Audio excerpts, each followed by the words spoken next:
kindergartners. Today I'm going to read Flat Stanley, written by Jeff Brown and illustrated by Scott Nash. At home, you probably have a flat Miss Laura or a flat Annie, and this is where we got the idea. Flat Stanley. Hey, come and look, Arthur Lambchop called from the bedroom he shared with his brother Stanley. Mr. and Mrs. Lambchop cared greatly for politeness and correct speech. Hay is for horses, Arthur, not people, said Mrs. Lambchop. But look, cried Arthur. Across Stanley's bed lay an enormous bulletin board. It had fallen on Stanley during the night. Mr. and Mrs. Lambchop hurried in to lift it off the bed. But Stanley wasn't hurt. What's going on here? He said cheerfully, sitting up. Heavens! Cried Mrs. Lambchop. Gosh, said Arthur, Stanley's flat. As a pancake, said Mr. Lambchop. Darndest thing I've ever seen. Mrs. Lambchop sighed and said, let's all have breakfast. Then we'll see what Dr. Dan has to say. In his office, Dr. Dan examined Stanley. How do you feel?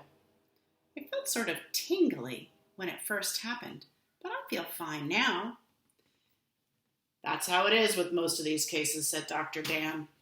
The nurses took Stanley's measurements. He was about 4 feet tall. He was about 1 foot wide.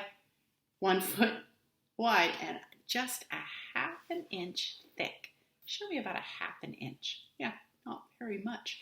That's how thin he is, how flat he is. Being flat could be fun. Stanley enjoyed going in and out of rooms by sliding through the crack at the bottom of the door. Arthur tried, but he just kept banging his head. Being flat could be exciting. During the holidays, Stanley was invited to visit his friend Thomas in California. I guess the Lambchop family doesn't live in California like us. Mr. Lambchop brought home an enormous brown paper envelope. Does that look familiar? He said, Stanley, try this on for size.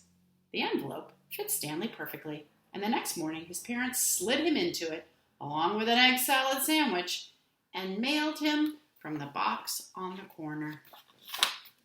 Stanley had a fine time in California.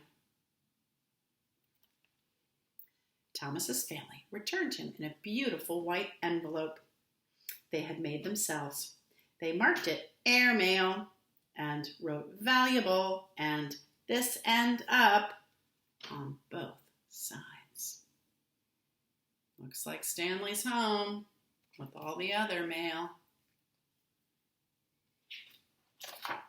In the park one afternoon, Stanley and Arthur watched some big boys flying big kites.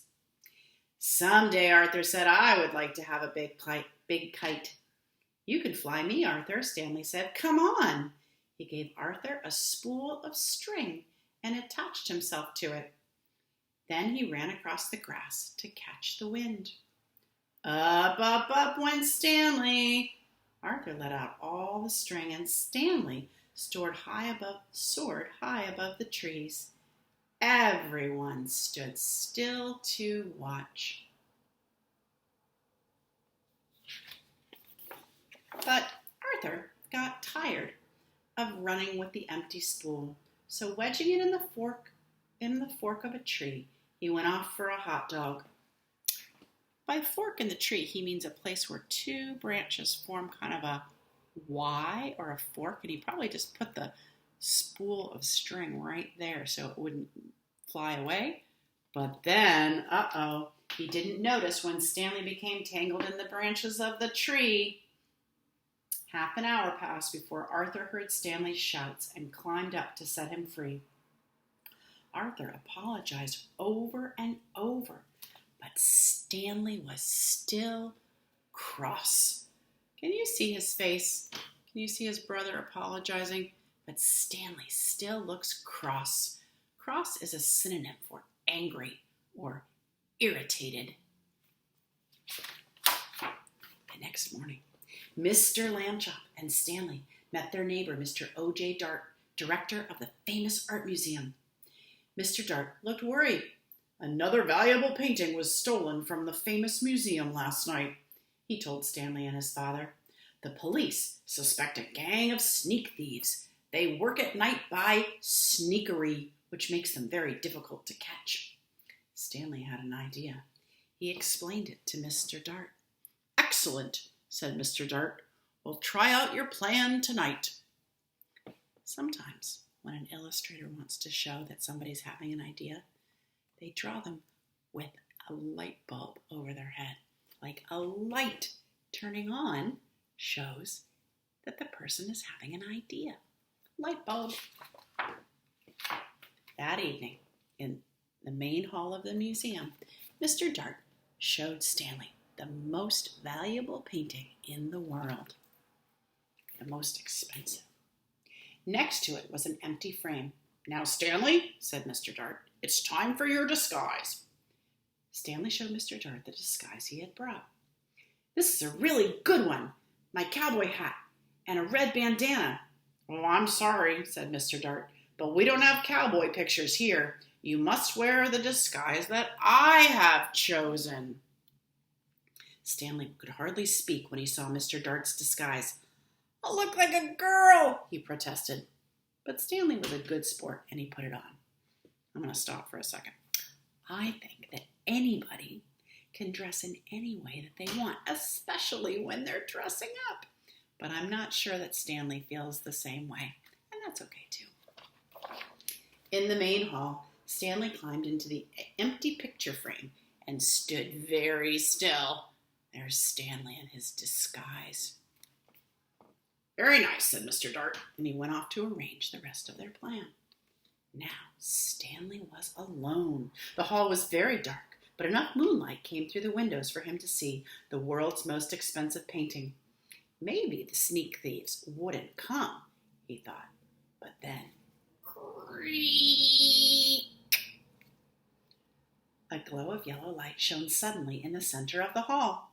A trapdoor had opened in the floor. The sneak thieves, carrying lanterns, came up into the hall. There they are. They are sneaky. The thieves took the world's most expensive painting off the wall. "This is it, Max," said the first thief, whose name was Luther. "In this great city, there's no one to suspect us." Then Luther saw Stanley in his frame. "I thought sheep girls were supposed to smile," said Max. "This one looks scared." Stanley managed a tiny smile.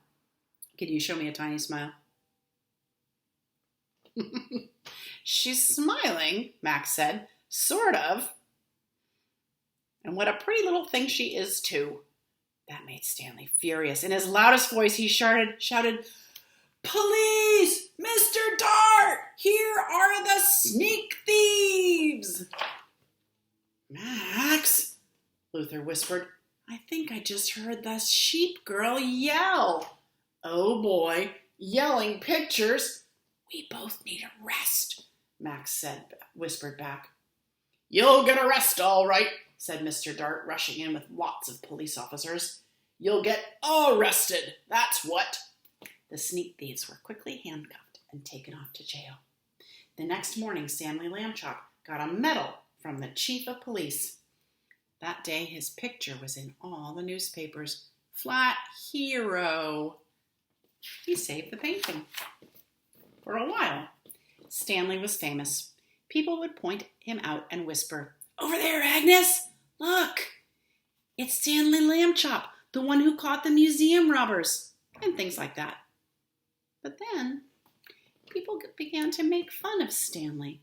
"Hi, super skinny," they would say. She's sticking her tongue out. Notice Stanley's face. I wonder how he's feeling.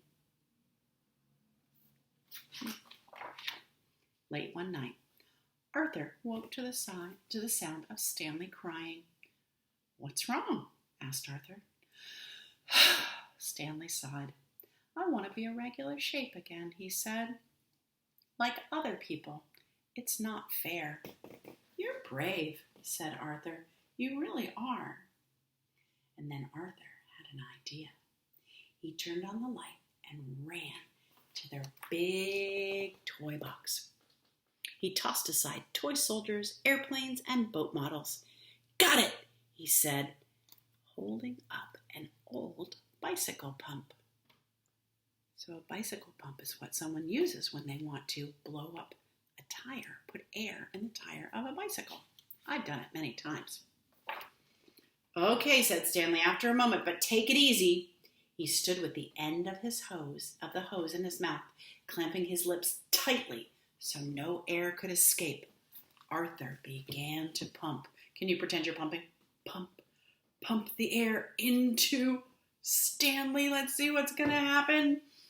If anything hurts or anything, wiggle your hand, he said, and Stanley's top half began to swell. Stanley got bigger and bigger. His pajama buttons burst off. Pop, pop, pop. There's one of the buttons flying off. Soon, he was all rounded out except for his right foot. He shook it twice, and it swelled to match the other one. And there stood Stanley Lambchop, as though he'd never been flat at all. Thank you, Arthur, Stanley said. Thank you very much. Mr. and Mrs. Lambchop came in to see what the boys were up to so late at night. George, said Mrs. Lambchop, Stanley's round again. I'm the one that did it, Arthur said. I blew him up. Mrs. Lambchop made hot chocolate to celebrate, and several toasts were drunk to Arthur for his cleverness. When the little party was over, Mr. and Mrs. Lambchop tucked the brothers back into bed and turned out the light. Good night, they said. Good night, said Stanley and Arthur. And very soon, all of the Lambchops were asleep. The end. That's Flat Stanley.